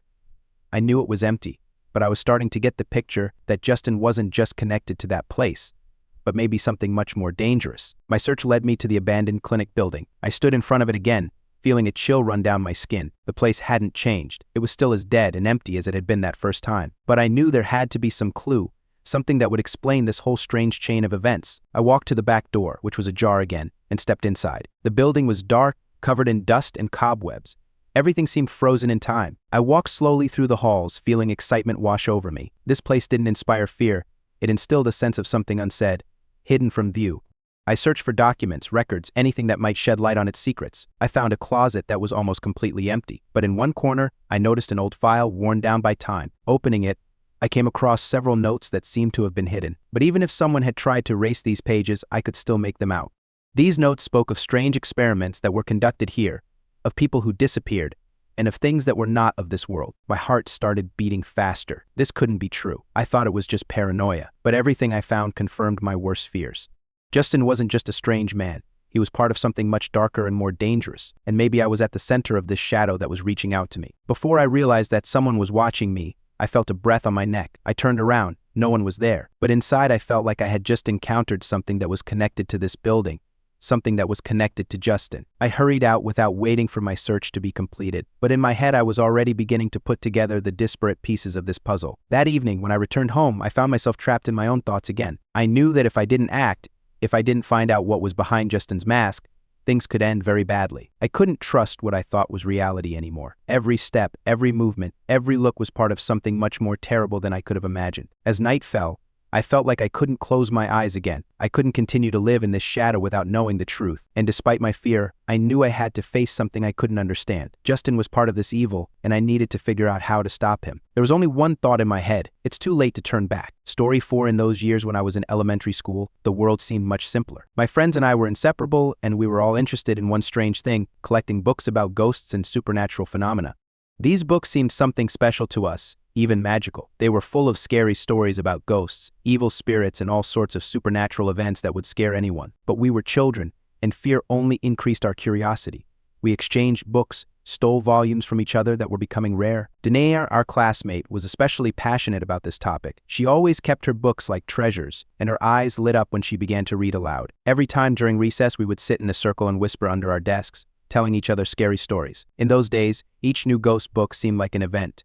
We would wait until someone finished reading their book to swap volumes. We would sit at our desks, staring at the pages, barely paying attention to the teachers, ready to share the new horror we had found within the pages. "Read faster so we can all exchange," Dana said with such excitement that it would have made anyone wince. She sat across from me with the book in her hands, her fingers running through the pages, trying to finish it faster so we could hear the story of some ghost or strange thing that happened to someone in our country. One evening, when I was already at home, book in hand, I came across a book that was different from the others. The pages seemed the same as all the others, but the content was different. I couldn't even remember the exact title of the story, but I remember being struck by one detail that made me feel a strange tension inside. It was a curse that was supposed to overtake you at 3 a.m. if you somehow got to read this book. I froze, running my eyes over the lines, and my heart began to beat faster. I always thought that such things were fiction, but the more I read, the more it seemed to me that this story was real. My mother, as always, did not share my fascination with these scary stories. She would always say, "You're just scaring yourself with this," and I would nod in understanding, but deep down I knew that these were not just empty words. Something about these stories really bothered me, but I couldn't stop. I was curious to know what would happen if this curse really came true. It was like a call, something alluring and scary that made me return to the story again and again. That night, when I went to bed, I had trouble falling asleep. Thoughts about this book were spinning in my head, and a strange feeling of unease wouldn't leave me. My gaze slid around the dark corners of the room, and even the ordinary sound of the wind outside the window began to seem unusual. I turned on my side, trying to find a comfortable position, but I couldn't shake the feeling that someone was watching me. My eyes darted around the room, and every creak of the old door or the crack of wood in the corner made me flinch. I heard my brother's footsteps in the next room fade away, and the room became even quieter. I pressed myself against the pillow and tried to close my eyes, but they wouldn't obey. My heart was pounding, and I felt cold sweat covering my skin. The same thing kept spinning in my head, 3 o'clock in the morning. At that moment, I felt like I wouldn't be able to fall asleep until I looked at the clock. I stood up and walked to the window to look at the clock on the wall. At that very moment, I heard a sound. It was a light, almost imperceptible rustling that came from a dark corner. I froze, turning around. Nothing was visible, only the darkness, as always, was creeping into the room. The wind rustled in the leaves outside the window, and everything seemed so real. Fear, like a thick foggy veil, enveloped me. I looked at the clock again. 3 a.m., the very moment that was mentioned in the book, but nothing happened. I even thought it was just my imagination, but I couldn't shake the strange feeling that something was wrong. I heard footsteps, but they weren't mine. I heard someone slowly walking across the room, and I froze. At that moment, it seemed to me that the air became thick, and I could hardly breathe. I closed my eyes, praying for this feeling to go away, but it only grew stronger. I rolled over and pulled the blanket closer to me, but sleep wouldn't come. Instead of calming down, I began to think more and more about the book and what was happening in the story. This moment, these events, a sense of a presence that wasn't there. I tried to calm myself, but I couldn't. When I finally managed to close my eyes, I felt someone standing next to me. Someone invisible, but I felt them as if they were there right next to me. At that moment, fear took over me completely. I tried to breathe, but the air was so heavy that my lungs could not fill with it. I knew what I had to do to make it all stop, but I could not find the strength. The night passed and I woke up, but the feeling of anxiety did not leave me. It was something more than just fear. It was something that made me constantly look around and anxiously look into dark corners, but I kept silent. I did not tell anyone what had happened. I did not want to be considered a coward, and so it went on every night. My obsession with ghost books only grew stronger, but this time I knew that when you play with something you can't understand, it can come back and find you. A few days had passed since I read that strange story about the curse, and life had somehow returned to its usual course. But that moment when I felt her, an invisible, eerie presence, still haunted me. I tried not to think about it, but the more I tried to forget, the stronger the fear that tormented me became. The nights became more and more restless. My gaze darted more and more often to the corners of the room, and every sound seemed alien and threatening to me. I was lying in my bed again, trying to sleep, but the air was strange. Every night when I closed my eyes, I felt like the space around me was getting thicker, like someone or something was filling the silence, penetrating it. I knew it was the same feeling I had felt that night when I read about the curse. I thought it was just my imagination, that it couldn't be real. But every night it seemed like this fear wasn't my imagination. It was real. Every day I became more and more afraid to go to bed. I began to notice how my nights were filled with fear. I could no longer rest normally, because even during the day I could not get rid of the thought that I was not alone. I began to watch every step, every rustle. I could not explain what it was, but every night I woke up at 3 o'clock in the morning, as if on schedule. I had trouble concentrating on my studies. My attention kept slipping, and I felt like this shadow, this fear that I couldn't get out of my head, was starting to affect my thoughts. I felt myself becoming increasingly restless, as if something that had no form was watching me. Throughout the day, I tried to pretend that everything was okay, but inside, the anxiety kept growing. One day after school, I returned home and found that my mother, as usual, had not noticed my condition. She was busy with household chores, and I did not want to disturb her. I tried to return to my usual activities, reading books and playing with toys, but one thought kept sounding in my head: what will happen tonight? I decided that I needed to spend more time with friends to distract myself from this worry. We continued to exchange books and discuss new stories, but with each passing day I was tormented by this indescribable fear. Then one day, my mother said that we needed to rearrange the place. I didn't know why, but she decided to move our beds to another place. Of course, I couldn't understand why, but I didn't object. This time, she chose an old storage room on the second floor. It was strange because the storage room had always been a place we didn't go, as it was full of old things and dust. But what was even stranger was that this storage room opened onto a balcony that overlooked the neighboring cemetery. I stood in the doorway, dumbfounded and shocked. This was the place I had read about so often in books, a place that was always associated with something sinister and creepy. It was not a place to sleep, and there was no point in putting our beds there. I just couldn't believe that my mother had made this choice. I didn't tell her that it scared me. I couldn't. I didn't want to look weak in front of her. I didn't want her to think that I was afraid. I told her that I wasn't afraid. I was old enough not to be afraid of such stupid things. I thought that if I was confident and calm, everything would be okay. But even with all that, I couldn't shake the feeling that something was wrong. The fear was coming back. It was squeezing me as I lay down to sleep, and it was bothering me again when I closed my eyes. When night fell, I lay down in bed, hoping that everything would be normal. But in fact, everything was different. The room we now called the bedroom was strangely warm. I felt the air growing heavy, and with every breath I took, it seemed to press down on me. I couldn't understand what was happening. Why was that? What was this pressure? This wasn't a normal hot summer. It was something else, something invisible that filled the space around me. I couldn't breathe. I couldn't relax. I tried to close my eyes and sleep, but the fear wouldn't leave me. I could hear the leaves rustling outside the window, but there was something about the sound that made my skin crawl. I could have sworn I felt a presence. I felt someone watching me again, an invisible figure that seemed to be watching my every move. All I did was try to sleep, but at that moment I realized, no matter how much time has passed, this fear, this feeling that someone is next to you will always be with you, and no matter what you try to do, you can't get rid of it. The next day, when I woke up, I had the same question in my head that I couldn't forget: what will happen tomorrow night? I didn't tell anyone about it because I didn't want to look weak, but the nights became more intense and the fear became more real. Several weeks had passed since I had encountered those strange experiences, and I could not get rid of the feeling of anxiety that accompanied me everywhere. Every night became a test for me, and each time I felt the fear gripping me more and more. At such moments, it seemed to me that I could not breathe, that something invisible was filling the space around me. I tried to be strong, tried to tell myself that it was all just my fantasy, that there could be nothing supernatural. But despite my efforts, fear continued to torment me. I began to notice that my nighttime experiences were becoming more intense. Every now and then, I thought I heard quiet footsteps or soft rustling sounds in the dark corners of my room. These sounds seemed to have no source, and the more I tried to figure out what was going on, the more I became convinced that something was wrong. My room had become a trap for me, a place where the shadows of the night came to life and haunted me. I thought about the storage room on the second floor, where my bed now stood. I thought maybe it had been a mistake to move it there. After all, the place wasn't just old and forgotten. It felt dark, like there was something sinister in the air that seeped into the walls. Every night when I went to bed, I felt like those walls were closing in on me.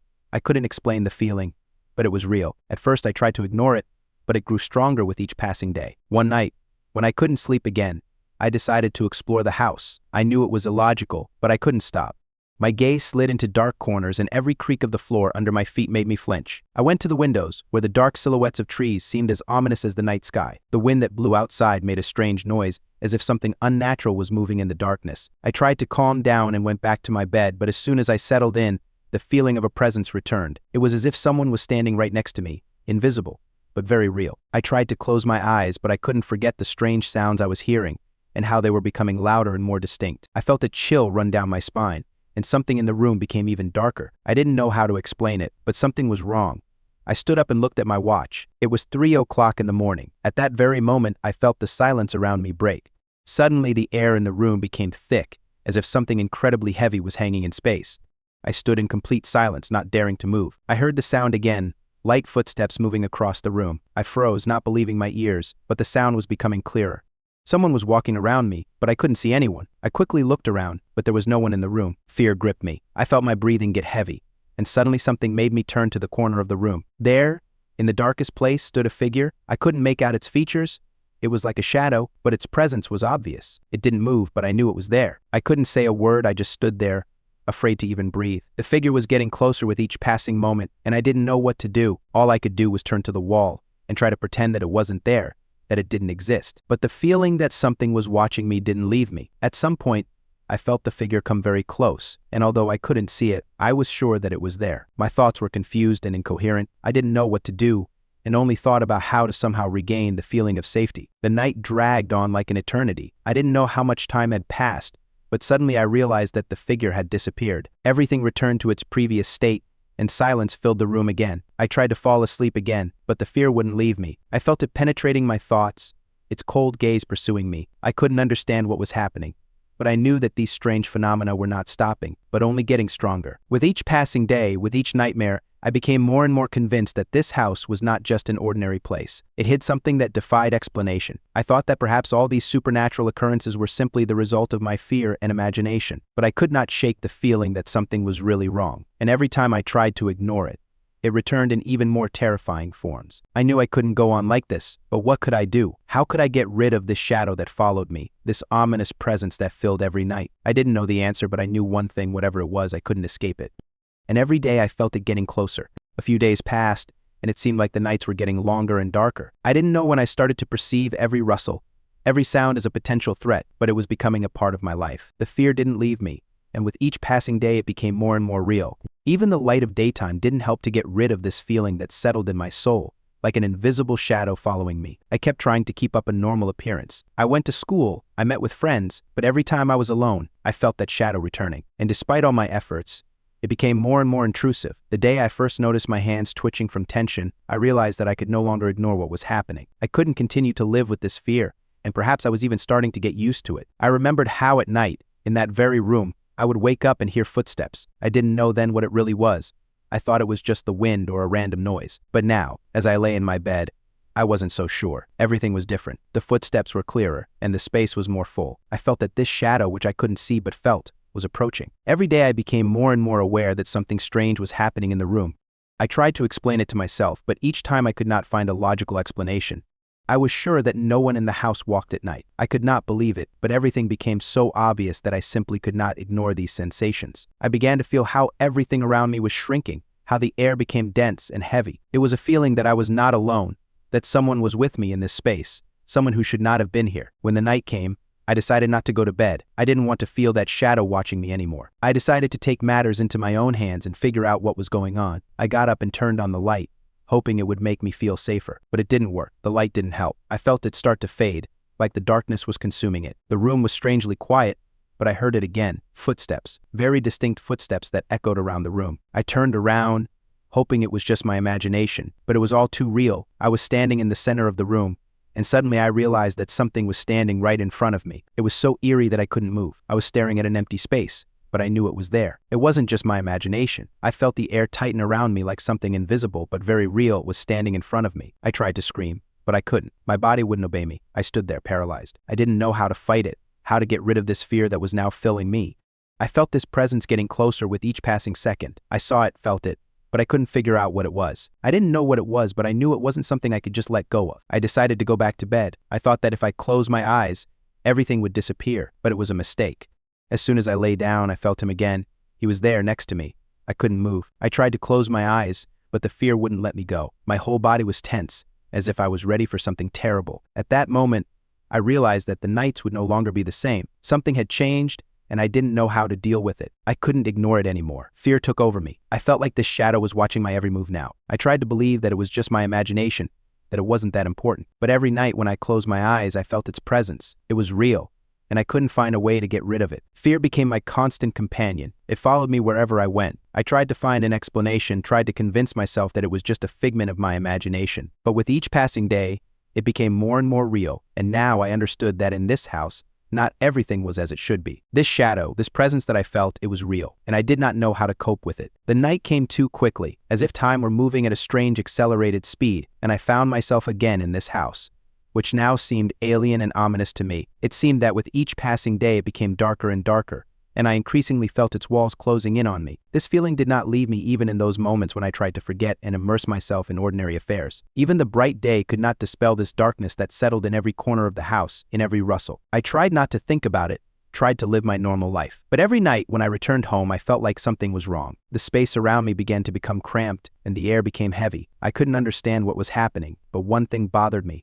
Every night the room became colder. In the place where I slept, the air was always a little thicker, as if someone was standing nearby, invisible but tangible. When I woke up at night, I felt it. This shadow without form, it was there. I couldn't stay in the room for long. Every sound, every rustle, even the slight breeze coming through the window, felt like a threat. I decided to spend the night in another part of the house. I knew it wasn't a solution, but I didn't know what else to do. I opened the door to the other room, but as soon as I stepped into its dark corner, I felt something change. Everything was quieter, darker, and I couldn't shake the feeling that something was watching me. I lay on my new bed and stared at the ceiling, waiting for the shadow to appear again. And there it was, that feeling. I couldn't explain it in words, but it was real. I felt a chill creep into my bones, as if someone was coming toward me. And even though I couldn't see anything, I knew she was there. It wasn't just a feeling, it was a knowing. Suddenly I heard it, footsteps. They were quiet, almost imperceptible, but I knew they weren't just my imagination. I felt each step bringing me closer to fear. But the moment I realized it wasn't just my imagined threat, I was overcome with horror. It was something unnatural,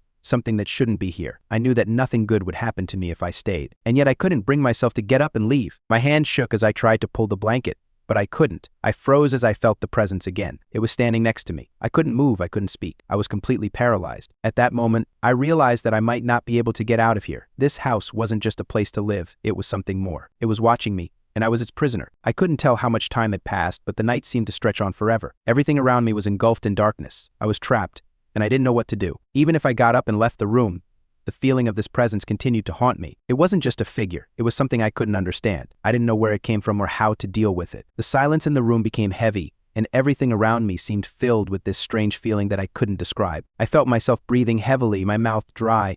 I couldn't relax, because I knew that as soon as I relaxed my attention, something would happen again, and no matter how hard I tried to resist the fear, it was always there. The night turned into morning, but I could not fall asleep. I spent the whole night without moving, afraid to even turn my head. When dawn came, I felt relief, but I knew it was not the end. I knew that the shadow would come again, and I would have to face it. And so, when morning came, I realized that I could no longer live in this house. I had to do something, but I didn't know where to start. It was more than just my fears. I knew there was something hidden here, something that couldn't be explained. I couldn't continue living in this constant fear. I was ready to leave this place, but I was still left wondering what it was and how I could get rid of this presence. Every night I woke up in a cold sweat, with the feeling that someone was standing next to me. That heavy, ominous air that was always in the room did not leave me. I woke up at 3 a.m., and despite the fact that I had long understood that this was not just an accident, I continued to wait, hoping that one day it would end. I prayed to God that this was just a bad dream that would pass one day. But the fear did not leave me, and with each passing day it became more and more real. I was returning to the old room again. Mom and Dad didn't understand what was wrong with me, but in their eyes I was still an ordinary child who was simply experiencing childhood fears. I couldn't explain to them what was happening.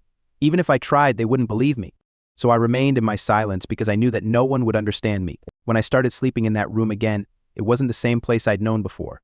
Suddenly I began to notice things I hadn't noticed before. Subtle shadows moving outside the windows, strange sounds in the darkness. The noisy wind that blew leaves off the trees outside the window suddenly became too loud. It seemed to carry some hidden message with it that I couldn't decipher. I tried to keep my eyes open, but when the shadow appeared, I couldn't help myself. My body was freezing and my mind was increasingly filled with fear. The whole room became like foreign territory, and I was its prisoner. I didn't want to see that face anymore. The one I couldn't describe but knew was there. I knew that this invisible threat was just waiting for me to let my attention slacken. And as soon as I relaxed, it came. I began to lose sleep because every time I woke up at night, I could feel her near me. The wind that blew into the room felt like it was part of her. I could hear her breathing. It was soft, like the rustling of leaves, but it was not of this world.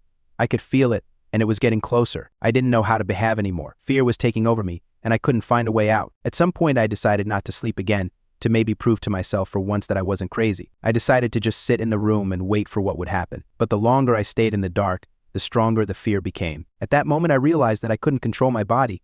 I couldn't stop feeling this presence. Then I decided to try something else. I tried praying. I wasn't religious, but at that moment it seemed like only prayer could help. I prayed, whispering the words, trying to free myself from this feeling that had taken hold of me. I knew that if I didn't do something, I would lose control. It got worse every day. I couldn't ignore what was happening anymore. It was real, and I knew it wasn't just a nightmare. It was more. I couldn't understand how or why it happened, but I felt like this shadow was waiting for me. I woke up every night at 3 a.m. My hands were cold, and my chest was squeezed by an unimaginable heaviness. I knew she would be there, and I felt her presence again. I couldn't move, I couldn't scream. It was like a stagnation in the air, when every movement, every breath was a desperate attempt to break free. I felt like I couldn't go on any longer. I was on the edge. I didn't know how to deal with this fear, how to get rid of this presence. I wasn't sure that it could be explained anymore. I felt like this shadow was now an integral part of me. It was becoming more and more solid, more and more real. There was no point in praying again. I tried to leave the house, but wherever I went, I felt her trace. It was like some unknown force that was watching me all the time. I was no longer sure that this house was a safe place. It seemed to me that I was doomed.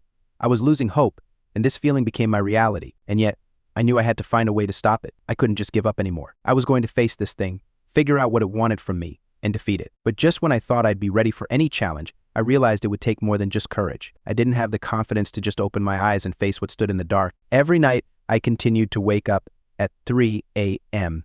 It was inevitable. I could no longer figure out how to fall asleep, knowing that every time I closed my eyes, I was confronted with what was hidden in the darkness. I became afraid of my own sleep, my own body, because every time I fell asleep, I felt like I was losing control of myself. Hour after hour, day after day, I remained in this constant struggle with the unknown. I couldn't take it anymore. I felt fear creeping into every corner of my mind. It was becoming an integral part of me, like a constant companion that never left me for a second. I tried to distract myself from these thoughts by immersing myself in books, movies, talking to friends. But despite all my efforts, this shadow was always there. It lived in this house, and I didn't know how to deal with it. I remembered how I loved reading ghost books as a child. They seemed like just scary stories to share with friends. But ever since this shadow had come into my life, I had realized that there was a greater reality hidden in these stories than I could have imagined. And that reality was right in front of me, in the darkness of my room, in sounds I couldn't explain. My nights became sleepless, my days empty and filled with anxiety. I felt myself slipping away more and more. When I woke up, I felt her presence, like someone was standing next to me, looking at me. I tried to move, but my body was paralyzed.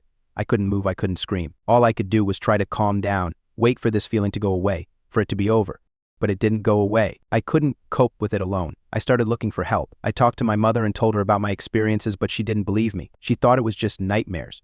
My father was even more skeptical. They said I was just reading too much and imagining scary stories. I felt completely alone. There was no one who could understand what was happening. I decided to take a drastic step. I turned to an old family friend who was familiar with the traditions of Filipino shamanism. He was old, but he knew how to work with spirits and entities. I told him about all my nightly experiences, about the shadow that would not leave me alone. He listened to me carefully and said that I was not alone. He told me that this entity could be connected to the spirit that had become attached to me because I had once read that scary story. She's not just watching you, he said. She wants you to know she's there, and she'll keep coming until you're no longer afraid of her. I didn't understand what he meant. How can I stop being afraid of something I can't control? How can I fight something that is invisible and intangible? He said I needed to face this thing, not run, but embrace its presence. I needed to realize that this shadow had no power over me unless I allowed it to. It sounded like I needed to break my own fear, but I wasn't ready. I could still feel it watching me, getting closer and closer. But suddenly, one night, as I lay in bed, unable to sleep, I heard her footsteps. They were quiet, but clearly audible. They were not human footsteps, but something else, light, barely noticeable. But they were scary. I curled up in my bed and tried not to move, hoping that it would pass like everything else, but the footsteps did not stop. Suddenly I heard a rustling sound, as if someone was breathing heavily nearby. I couldn't breathe. My lungs were constricted and I didn't know what to do. But in that moment, something inside me changed. I realized that this creature couldn't hurt me unless I allowed myself to. I couldn't be a prisoner of my fear any longer. I slowly opened my eyes. Everything was quiet. I couldn't hear her footsteps anymore. I couldn't feel her presence next to me. In that moment, I realized that maybe I had finally learned to cope with this. I couldn't say that she was gone, but I knew that I was no longer her prisoner. From that moment on, the nights became less scary. The fear didn't go away, but I learned to live with it. I no longer woke up in a cold sweat. I learned to look into the darkness and not be afraid of what was hidden in it. And although the shadows still visited me sometimes, I knew that I could control my fear.